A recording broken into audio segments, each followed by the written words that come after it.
রয়েছে এখানে ভাপা ইলিশ, যেটা বলেছিলাম, রয়েছে ইলিশ ভাজা, রয়েছে ইলিশের তেল, কুঁদরি ভাজা, ভাত, আর রয়েছে দিদিভাইয়ের তৈরি করা চিকেন রেজালা।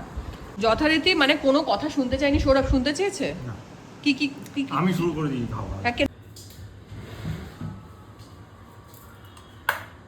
বলছি আজকে হচ্ছে 15ই আগস্ট, আর কিনে নিয়েছিলাম আমরা একটা ইলিশ মাছ, সেটা দেখানো হয়নি। কিছুটা হয়ে গেছে ভাজা আর কিছুটা হবে ভাপা। 2-3 জনের খাওয়ার মতো যেটা হয়, বেশি কি করে তো করার কোনো কারণ হয় নেই।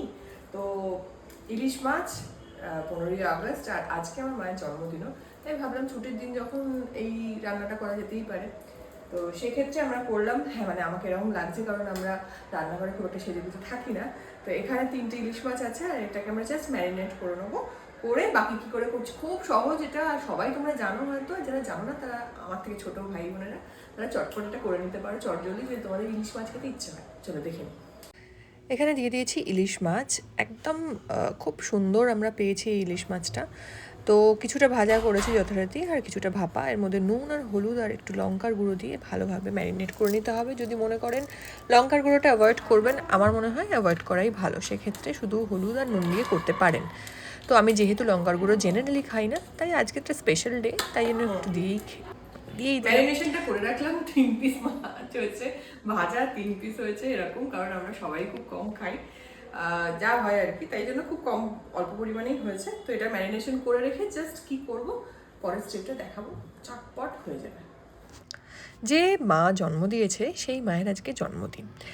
হ্যাঁ, সারা বছর খিটখিট ফিটফিট সব রকমই চলে, কিন্তু হ্যাঁ, আমার মা খুব একটা ঝামেলা ঝঞ্ঝাটের মধ্যে থাকে না। তবে একটা জিনিস মা খুব ভালো করে শিখিয়েছে, বলছি তার আগে বলে দিই। এর মধ্যে সাদা সর্ষে আর পোস্ত দিয়ে দিলাম, আর তার মধ্যে একটু সর্ষের তেল, লঙ্কা, কাঁচা লঙ্কা চিড়ে দিয়ে দেবো, যদি নুন লাগে দেবো, আমার মনে হয় আর নুন লাগবে না যেহেতু আগেই দিয়েছি। ব্যাস, এটাকে দিয়ে সুন্দর করে মাখিয়ে নিতে হবে।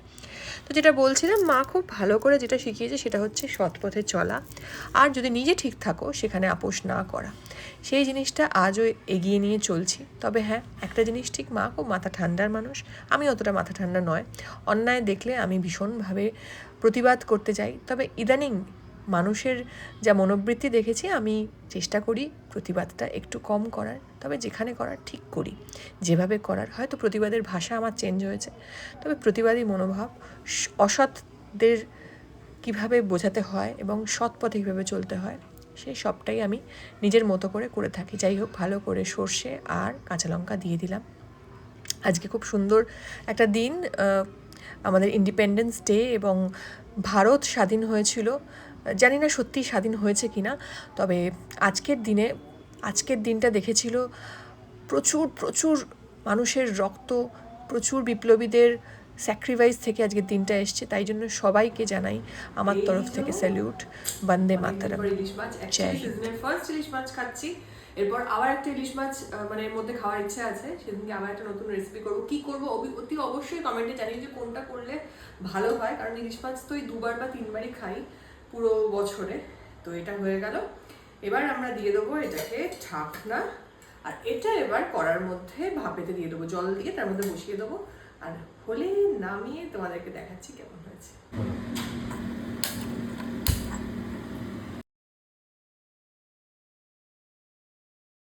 এটা দিয়ে করলাম, দাঁড়া, এখন তুলে নিই, আমি তুলে নিই।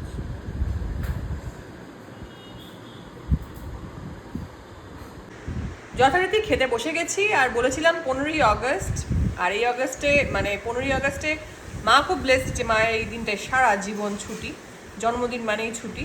তো এই জন্মদিন আর একটা সুন্দর 15ই আগস্ট বলে যেহেতু, তো আমি খেতে বসে গেছি, আর মা উল্টো দিকে বসে আছে, সবটাই দেখাবো। তার আগে আমি একটুখানি কি কি আছে সেটা বলে দিই। যথারীতি মানে কোনো কথা শুনতে চাইনি, সৌরভ শুনতে চেয়েছে। না, কি কি কি আমি শুরু করে দিই খাওয়া। একে না কি কি করলো সেটা বলে, বুঝতে পেরেছো তো? মানে এরম মানুষকে এরমভাবে শান্তভাবে বসানো আমার পক্ষে সম্ভব নয় ভাই। তেল ঠান্ডা হয়, ডালডা হয়ে গেছে। হ্যাঁ, তেল ঠান্ডা হয়, ডালডা হয়ে গেছে। হোটেলে নিয়ে যাবেন, তখন বসে বসে চুপচাপ খাবো। এই ফালতু কথাগুলো একদম এত মিথ্যে কথা বলতে পারেন উনি? ঘরের মধ্যে কোনো আমার হোটেল, ইলিশ মাছ শেষ। হোটেলে নিয়ে যাওয়ার কথা বলছি, একটু বলে দাও কি করে হোটেলে। বাবা, হোটেলে পারলে ওখান থেকে এনে দিয়ে দেবে, কিচেন থেকে এনে। তো কি কি খাচ্ছ বলে দাও। বাবা, কুঁদরি ভাজা, হ্যাঁ, ইলিশ মাছ ভাজা, হুম ইলিশ মাছের ভাপা, হুম চিকেনের রেজালা। আর এখানে ইলিশের তেলটা খাবে? না, খাবে না? যথারীতি। তেল খাবে না। হ্যাঁ, তেল খাবে না। তেল খায়ও না, দেয়ও না।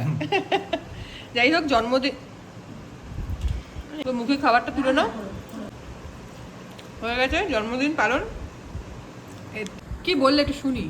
বলছি ইলিশ মাছের ভাপাটা দারুণ হয়েছে, অসাধারণ। এবার তোমার বড় মেয়ের এখনো আছে বাকি? এখনো বাকি আছে। ইয়েস। ওটাও খেয়ে দেখে একটু। আচ্ছা ঠিক আছে, একসাথে। না, পাশাপাশি নেই। তুই খাবি তো না? একই জায়গায় যাবে তো। পেটি হুম। ডিরেক্ট একদম রিভিউ। অসাধারণ তাহলে বলছি সবাই একদম। খুব দোকান ভালো। দোকান খাও, আর বানিয়ে দেবে। অ্যাকচুয়ালি তোমার বড় ননদ তো এক্সপার্ট ছিল আমাদের বাড়ির, সেটা বল, একটু প্রশংসা করো বাড়ির। আমার বড় ননদ হ্যাঁ। মহিলা মহলে হুম। বেলাদের সঙ্গে রান্না ব্যাপারে, বিভিন্ন ব্যাপারে। আর যে জকি ছিল তো, হ্যাঁ। রেডিও জকি ছিল, ওখানে রান্নার শো করতেন উনি। পূর্ণিমা মুখার্জি নামেই হতো শো, অনেক অনেক আগে, সে সময় আমি জন্মাইনি। যাই হোক, তো সেখান থেকে আমাদের বাড়ির রান্না, সবাই রান্না খুব ভালো করে, মাও ডেজার্ট থেকে শুরু করে রান্না খুব ভালো করে। যাই হোক, খাও, মন দিয়ে খাও, আর বিরক্ত করছি না। মায়ের জন্মদিনে এই কামনা করি সব মায়েরা ভালো থাকুক, সুস্থ